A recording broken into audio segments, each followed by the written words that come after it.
It's trade deadline time here in DC, and yes, I'm going to say it and I'm going to do it. The Washington Nationals should absolutely consider trading ace MacKenzie Gore.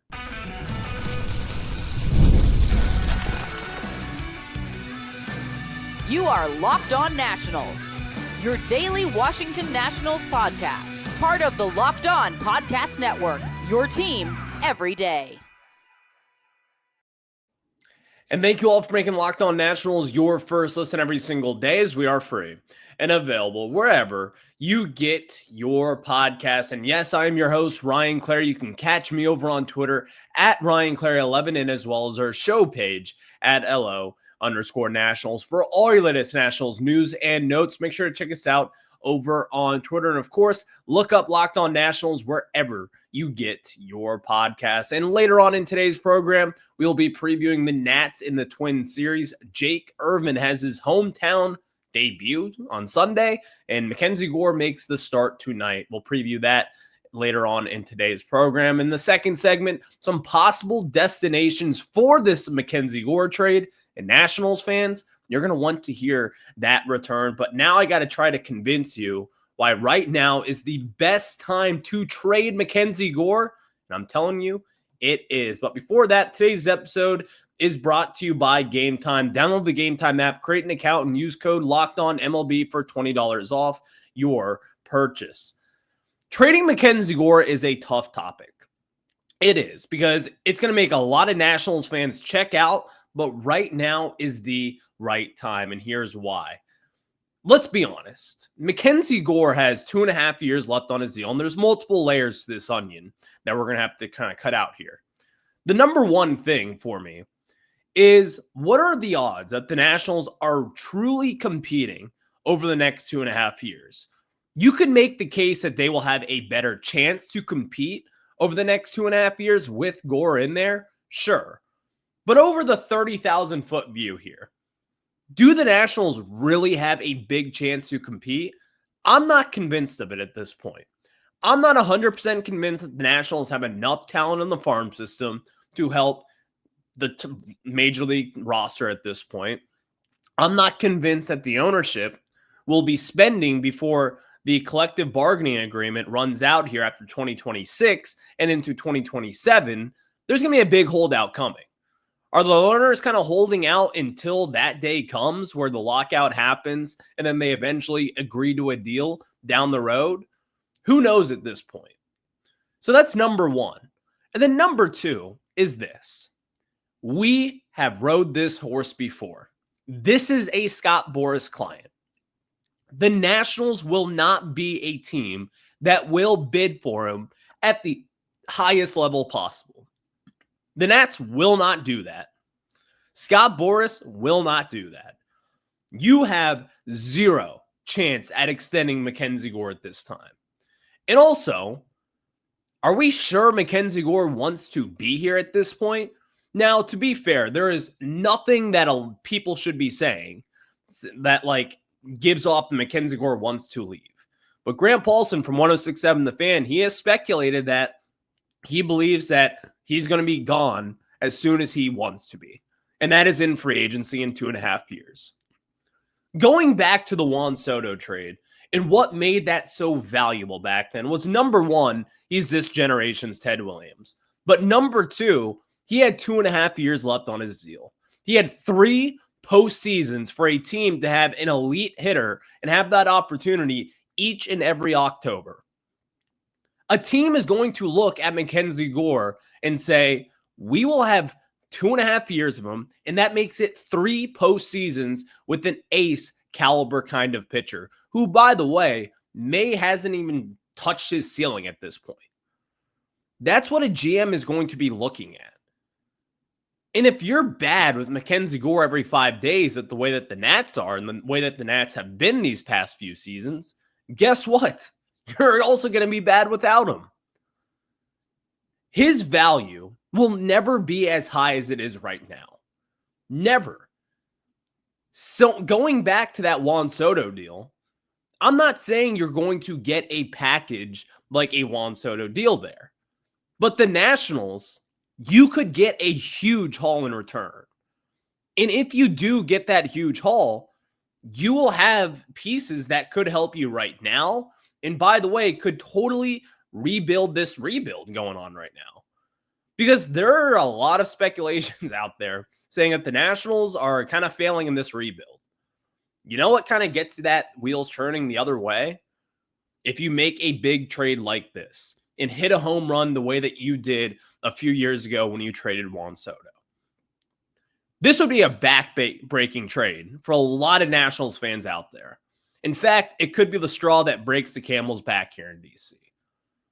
But if you see the vision and see why the Nationals would do that and just rip off the Band-Aid now before he leaves in free agency in 2.5 years, I think that is a smart decision by this team. And this is what the Nationals should be seeking right now. You shouldn't just trade him away for the best possible package. That's not what the Nationals and Mike DeBartolo are going to do. And if you think that Mike DeBartolo, an interim GM, shouldn't be making a huge move like this, then I guess, but I don't really subscribe to that at this point. He's a GM. He has been in meetings before. He knows baseball like the rest of us. I don't really understand. Maybe the next GM comes in town and has a plan for MacKenzie Gore to make him even better. Maybe. But I don't really subscribe to the fact that an interim GM shouldn't be making that kind of a move. He knows baseball just like Mike Rizzo did. I trust him to do it. If he has these players and he has a huge package, which, by the way, he's kind of the one taking credit for the Juan Soto trade, and we did pretty good with that. I think a lot of Nats fans are happy with that move. Might as well make a move like that, MacKenzie Gore, then, and get a huge deal in return. It's going to be a tough decision to make. And by the way, I'm not 100% convinced that the Nationals will be even likely to trade him at this point. But Ken Rosenthal kind of got this thing going. He got this rumor going downhill like a snowball on a mountain. But Ken Rosenthal said it best a few months ago. Trading MacKenzie Gore would revamp this rebuild. It would give you a lot of different talents over the course of different positions. Maybe it's pitchers, and you can finally stockpile your farm system even after having the number 1 overall pick. And instead of just having one blue chip prospect with Travis Sakura and another one with Eli Willits, maybe you have 2 other guys. That's 4 blue chip prospects that you could have in this farm system that then helps you up at the major league level. The Nationals just need talent at this point. They certainly need pitching, and I'm sure you would get back a pitcher who is relatively major league ready. But even then, you have got your Travis Sakura who will be up in the bigs next season. You've got a couple of guys like Harleen Susano who could be up in the bigs this next season. You've got a couple of pieces, and also you have money to spend in free agency. I know that's laughable, but still, you do. So if you want to go out there and improve, you can. The Nationals, this just makes sense. And it does. It sucks to admit. It sucks to say out loud. Us Nats fans, we're tired of trading away our stars. We're tired of trading away our all-star pitchers and our all-star left fielders and right fielders. We're tired of it. I understand it. But this is what smart teams do. In the Nationals, in my opinion, they totally revamped their rebuild when you traded away a Juan Soto. Now, you're not going to get a couple of all-stars in return, but you do have that possibility. And MacKenzie Gore will generate, number 1, a ton of interest in many different teams out there for an ace caliber pitcher with 3 years left on his deal. And then number 2, how long will he actually be here? And if you do decide to trade him next deadline or this offseason, then that loses a prospect. That's now only 2 postseasons that you get with MacKenzie Gore. The Nationals have to get ahead on this. The worst thing that you can do is fall behind. And the Nationals, if you do not trade MacKenzie Gore, not just now, but in general, you are going to fall behind. Because, again, what are the odds that he re-signs here? I give it a 5-10% chance. So if I'm Mike DeBartolo at this point, I'm shopping him at the deadline. maybe not shopping him, but teams are going to be calling about him, and I'm going to be listening. And I think that is what the good teams should do, and the good organizations should do. They should try to go out there and get a MacKenzie Gore. But also the bad teams, they should look back and try to get value for guys like Gore. And the Nationals, if they hit a home run with this, then again, we could be talking about a contending team maybe by the second half of next year and into 2027. It would totally revamp this rebuild. And again, it is 100% possible as we get going forward with MacKenzie Gore. So enough talking and convincing of why we should trade MacKenzie Gore. I've got a couple of trade packages and teams that could be looking to trade for MacKenzie Gore. And I've narrowed it down to two. There's a couple of other suitors in there, but two packages that I think Nationals fans will be interested in. But before that, I got to tell you guys about some of our friends after this.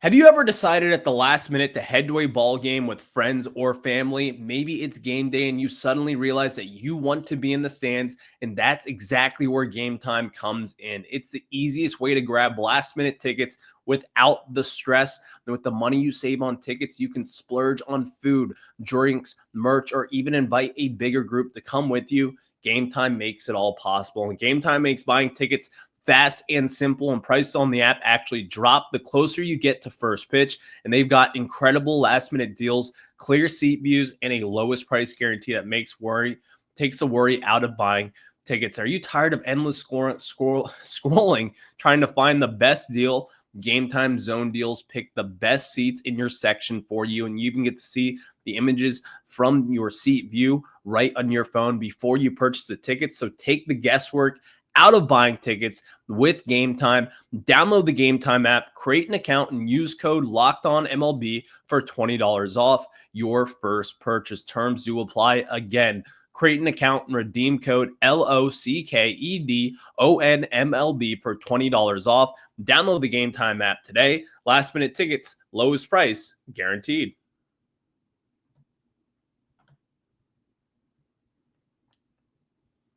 Thank you all for making Locked On Nationals your first listen every single day, as we are free and available wherever you get your podcasts. You can check us out over on Twitter. And of course, look up Locked On Nationals again on YouTube, Apple, Spotify, wherever you get your podcast. So we just told you why I would trade MacKenzie Gore if the price was right.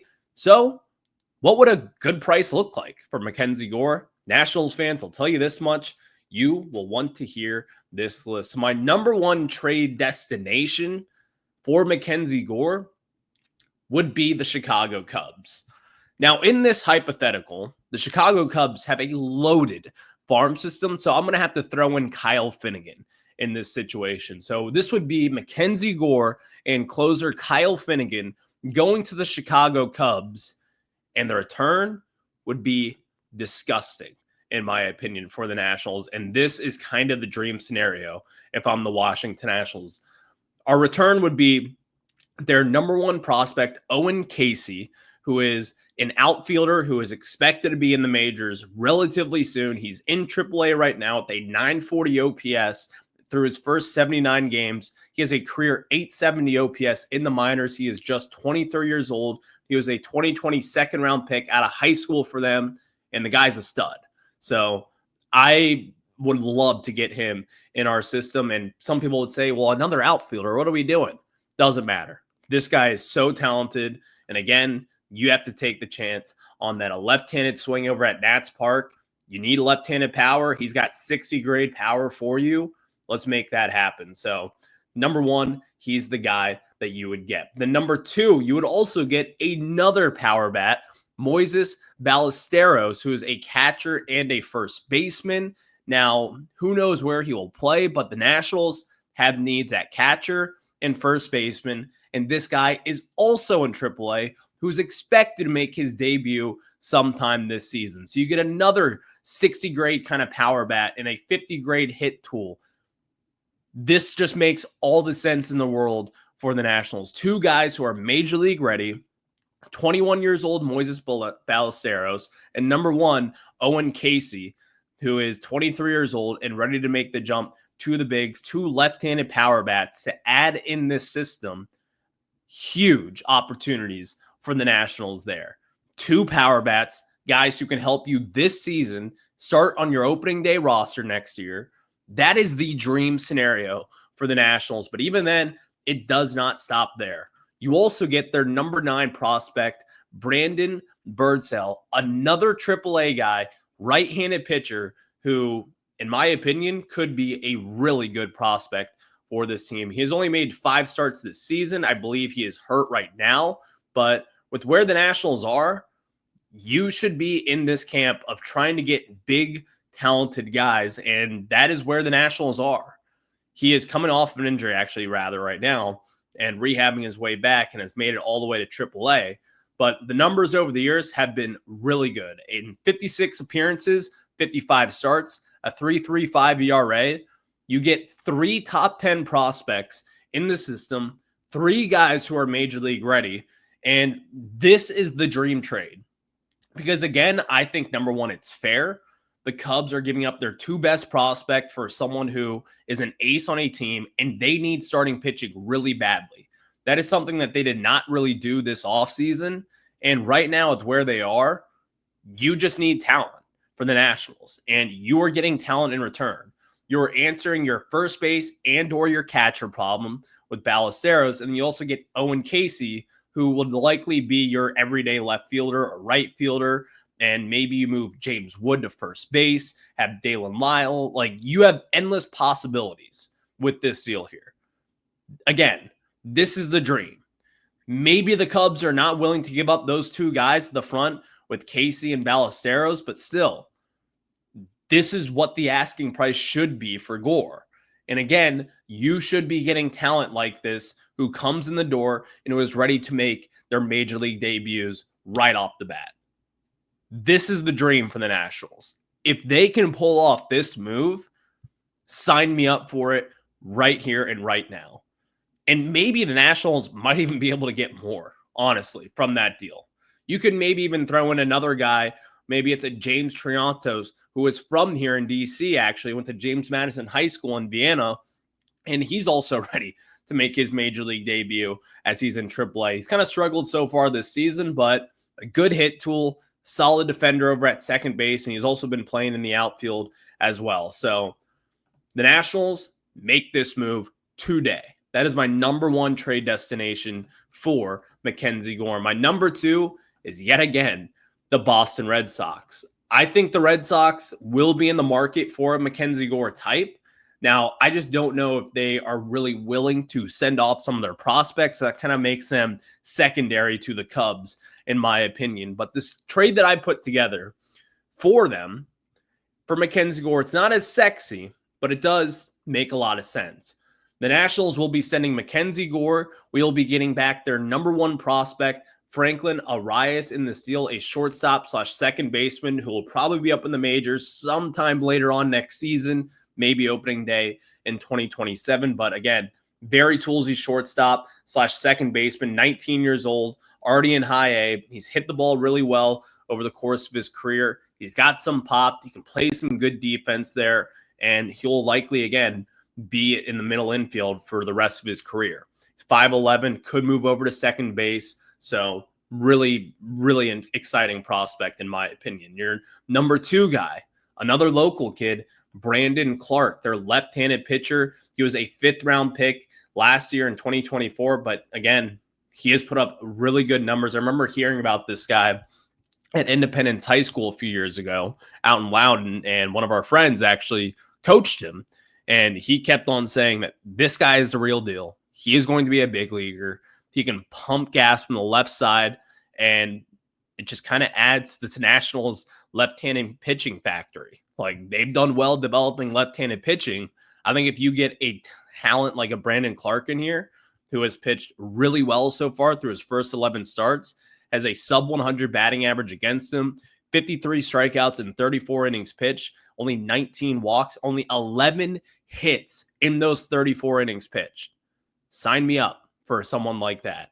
And then also the Nationals would get James Tibbs III, Their number 5 prospect, and honestly a really solid prospect in my opinion, a first-round pick in last year's draft. I would love to see the Nationals add another first-round pick in there. Then you also throw in number 21 prospect, Yordany Monegro, who's a right-handed pitcher in Double-A, should be up next season. This is a very enticing package here for the Nationals that I don't think is necessarily like the star power package like a Chicago Cubs deal would generate you. But I do think there's a lot of lottery tickets in here with guys like Brandon Clark, who could be a stud of a pitcher. You potentially have your shortstop / second baseman of the future with Franklin Arias, who's another blue chip kind of prospect. James Tibbs III, a college first-round pick last season, who should be quick to the majors and someone who could add a lot of talent in the system, who is already in AAA and who has a really good arm in the outfield, batting from the left side of the plate. I could see the Nationals pulling the trigger on this move. And I've seen some people kind of throw in Jarren Duran in this possibility, but I don't really see the Nationals wanting that at this point in time. Maybe they would kind of throw that in there, but I guess we'll just have to see if the Red Sox do eventually make that move. There's no Roman Anthony in that deal. There's no Christian Campbell. I don't expect the Red Sox to move off any of those guys at this deadline at this point, but that would be a really interesting package that maybe would have a little bit more work to be done and more development overall that would have to happen for the Washington Nationals. But there are some other trade suitors. Quickly, I'll throw in the Dodgers. I threw in the Dodgers because, number one, they've actually been rumored to be trying to move off of Dustin May. I don't think the Nationals would have him as the main return, but a really good pitcher, someone who has been in the majors for a while, and he could certainly be part of the package in there, and it's the Dodgers. They're always looking to improve. Scott Boras would be more than happy to send his client to LA and try to facilitate a trade there. So I look at them, and I also look at the Houston Astros. They have Framber Valdez, who is a free agent this offseason. Who knows what the Astros spend on him to come back? Well, I don't know if they have the prospects and the young guys to really kind of facilitate this trade. And even if they did, are they really willing to give up those guys at this point in time? Because they're ready to win. MacKenzie Gore would certainly help them win, but they would have to give up a lot since they don't really have any massive big-time prospects in their system today. So the Cubs deal, going back to that, when you send MacKenzie Gore and Kyle Finnegan, you get back their number 1 prospect, Owen Casey, number 2 prospect, Moises Ballesteros, who's a catcher and a first baseman. You also get a right-handed pitcher, their number 9 prospect, Brandon Birdsell, who all 3 of those guys are major league ready talent who could eventually help the Nationals like in 2025 and then help us in 2026 and beyond. So that deal right there, take it in a heartbeat and run with it and figure out the rest when it comes. Thank you all for making Locked On Nats your first listen every single day, as we are free and available wherever you get your podcasts. Let's talk some baseball. Why not? We'll preview the Twins and the Nats series after this. And yes, today's episode is brought to you by Gameday Hue, and so is this hat that I am wearing for Locked On Nationals fans like me. This one hits the mark. I mean, Gameday Hue makes clean, no logo gear with team-inspired colorways for every pro and college fan base, and it's all about letting your colors speak for you. No giant logos, just smart, versatile style that works on game day, on the course, or anywhere in between. So when I'm on the golf course, I like to wear hats. And so this is the Gameday Hue hat that I got with them. It's national style. You see the nice little white cut there and the red. I love this hat. So, and I love rocking it on the course. I love rocking it to Nationals games now. And it just adds to my lineup of hats because, again, I am a hat guy. And let me turn it around so people can see on the stream the little white seam up the middle. I love it. I think it looks great on me and also could look great on you. So right now you can get 15% off with the code MLB15 at GamedayHue.com. That's GamedayHue.com. The code even stacks on bundle deals. So now it's time to load up. So let your colors talk because colors speak louder than words. That's GamedayHue.com, code MLB15. And thank you all for making Locked On Nationals your first listen every single day, as we are free and available wherever you get your podcasts. We are headed up north to Minnesota, the hockey town. 41-61 Nationals taking on the disappointing 49-53 Minnesota Twins, who are expected to sell off potentially Joe Ryan, who we'll be seeing in tomorrow's action. But speaking of MacKenzie Gore, he makes his start tonight against the Minnesota Twins.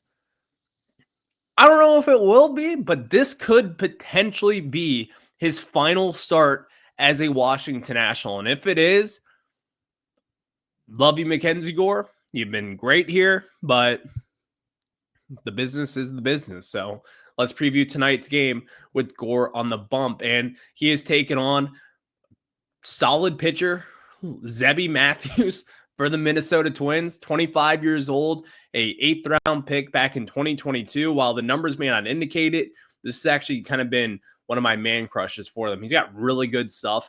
And again, sitting at a really towering 6'6" height there for him. I think the Nationals will actually have some work cut out for them.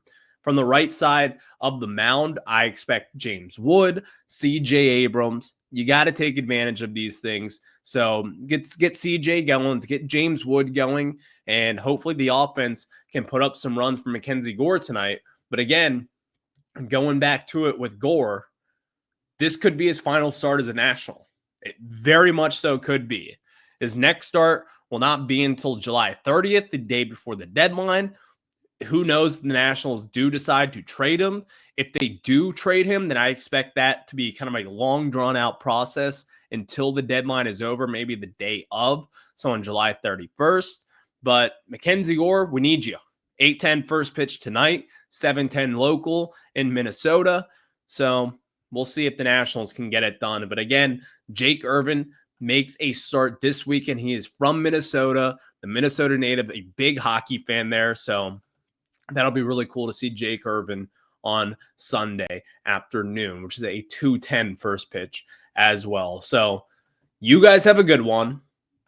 Go Nationals. See if we can get some wins this weekend and enjoy MacKenzie Gore, his potential final start as a Washington National. Have a good one. Go Nats.